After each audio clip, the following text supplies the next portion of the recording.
What makes the Battle of Zama so fantastic is the caliber of general on either side of this battlefield, okay? Because on the one side you have Scipio, soon to be Scipio Africanus, one of Rome's finest ever generals, and on the other side you have Hannibal Barca, perhaps the greatest African general to have ever lived, and certainly one of the greatest tactical minds to have ever graced a field of battle. Now, this ends up looking like a game of chess with all the layers of brilliance and all the tactics and creativity used by both sides. But my friends, it is not just like a game of chess, it is also a bit of Game of Thrones, because these two men have a very interesting history with each other, something that's almost like out of a HBO 5-season, 10-episode special. You see when Hannibal first crossed the Alps in 218 BC, he actually almost killed Scipio's father at the Battle of Ticinus. Had it not been for Scipio himself, he actually managed to save his own father at that battle. Following that, we have Cannae, the infamous Battle of Cannae in 216, where Hannibal, along with his two brothers, Mago and Hasdrubal, crushed the largest army Rome had ever fielded, and Scipio was actually at that battle. He was one of the very lucky few to escape.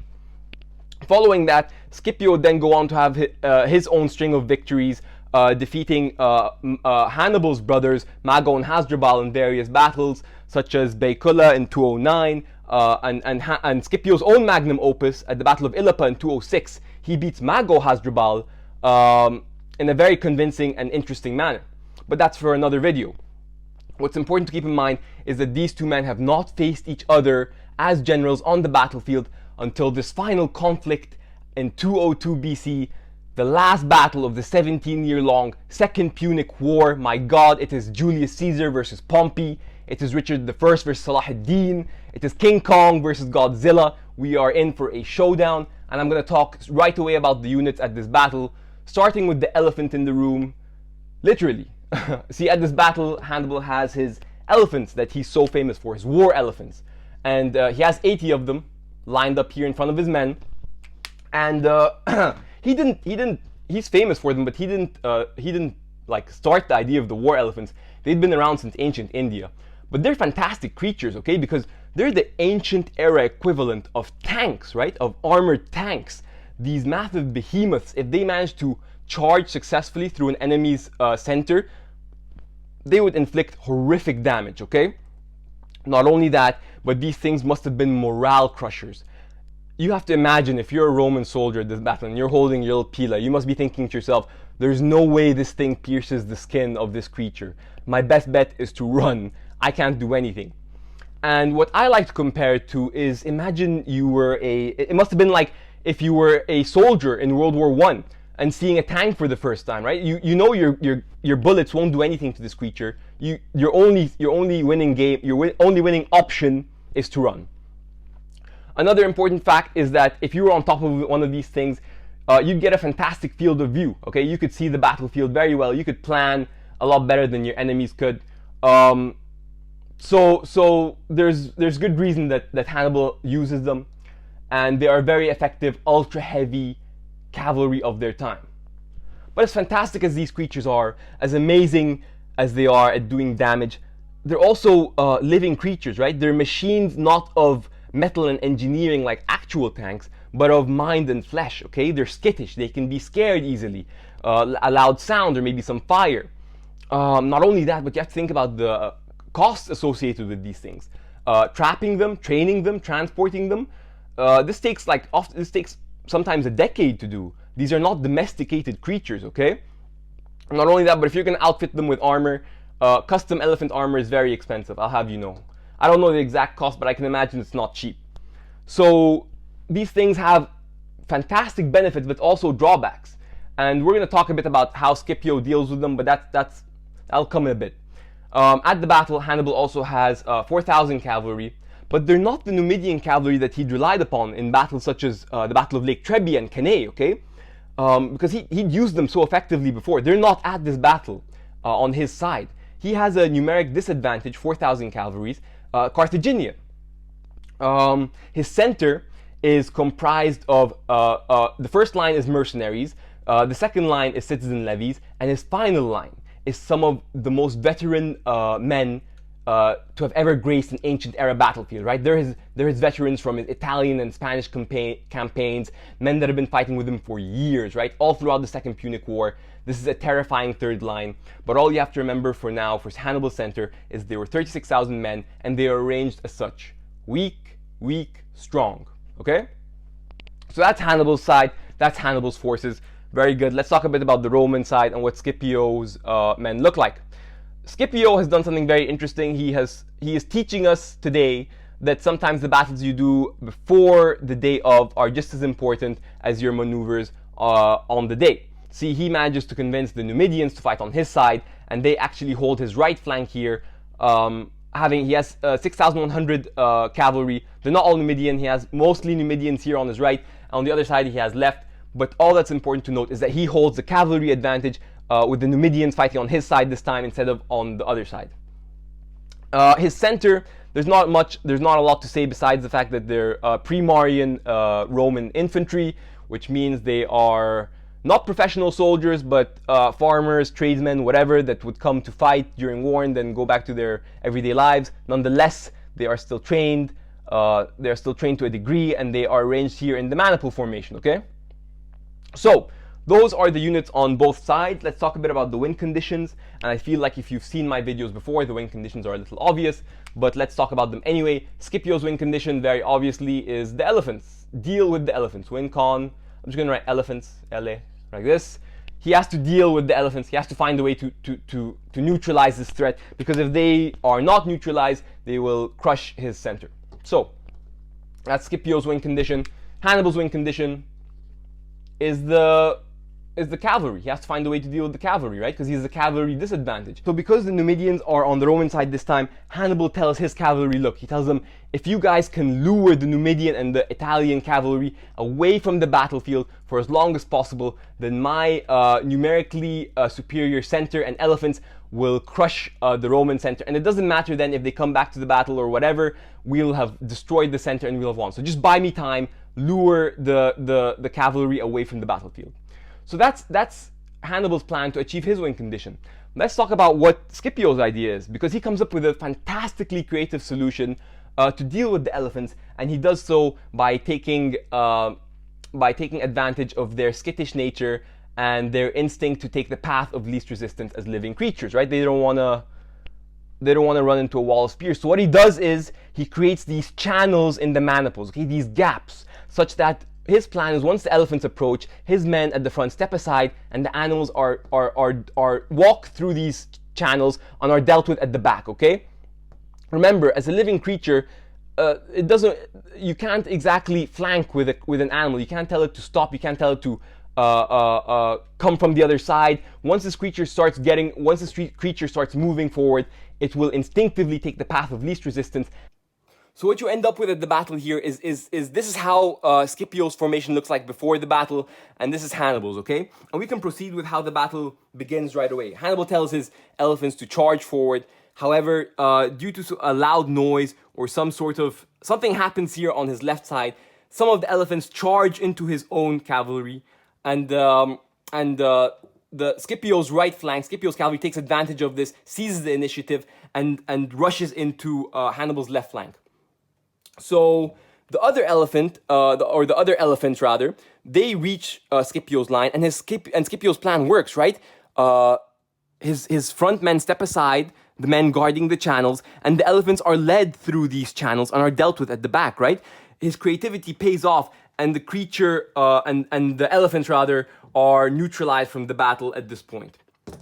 On the other side, the cavalry has also engaged with Hannibal's right here, and they are chased off and lured off just as Hannibal instructed them to.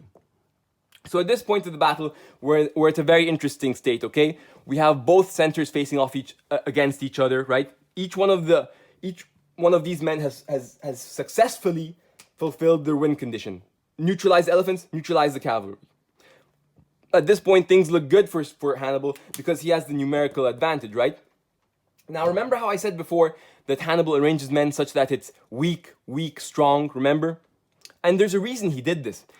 He did this because he knows the Roman maniple formation of fighting lends itself to these waves of pressure as opposed to one big punch. See, the way the maniple formation worked was that, let's say the first line of Roman infantry was badly hurt, damaged, picked off, then they could simply go back and reform another line because of these gaps in the maniples. Okay, they would form a second line, maybe counterattack. Okay, and then if the second line was badly damaged, they'd fall back and make a third line, so on and so forth. Right.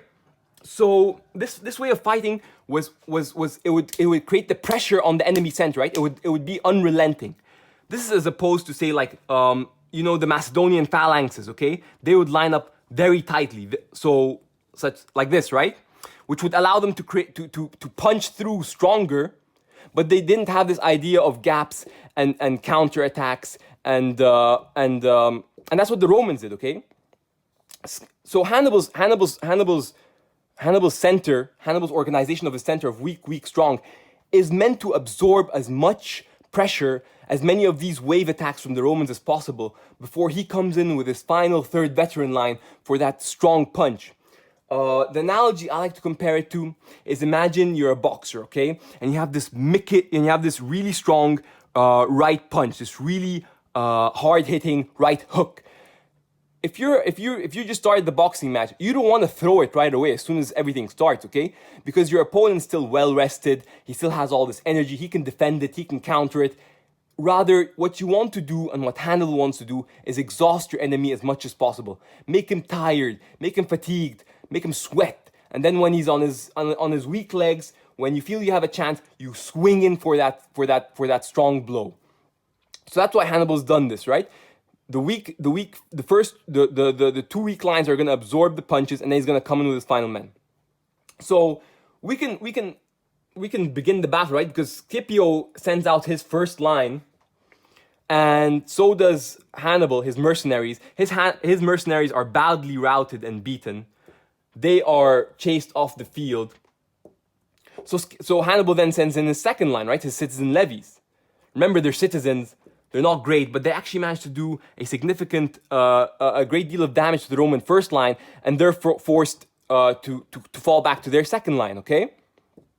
So Scipio sends in his second line. Remember, we said this idea of waves, right? So this is the second wave. They then advance. And they also managed to rout Hannibal's second line of citizen levies and maybe a few mercenaries, right? They're routed, they're chased off, but they also deal a fantastic amount of damage to Scipio's first two lines. So at this state of the battle, guys, we have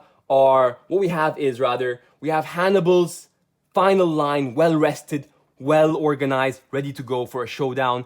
But Scipio's men, he has his first two lines maybe disorganized. His final line is rested, but it's been a long battle. So what Scipio does is he consolidates, he reorganizes his first two lines. Right, he tells them get in the middle. As such, he tells his well-rested men, his final line, form the flanks. I'm going to try and envelop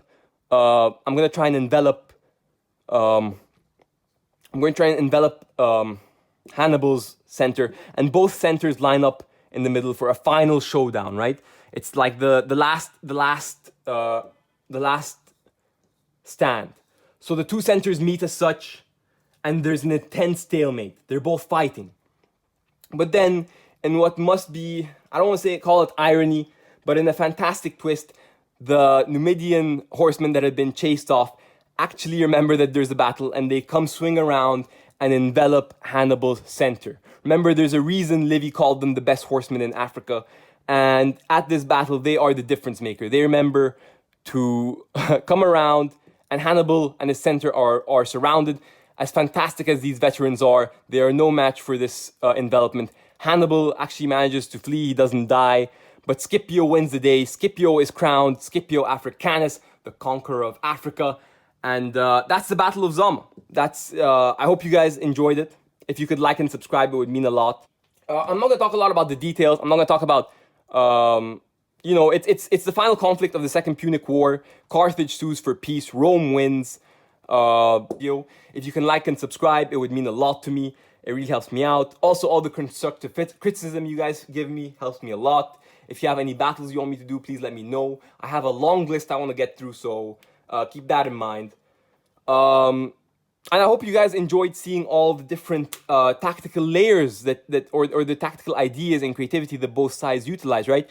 Scipio's formation of the tunnels, of the channels and the maniples, Hannibal's use of elephants and his idea to lure the cavalry away, his formation of weak, strong to deal with the Roman way of applying pressure in the center. It's a fantastic battle, and I hope you guys liked it.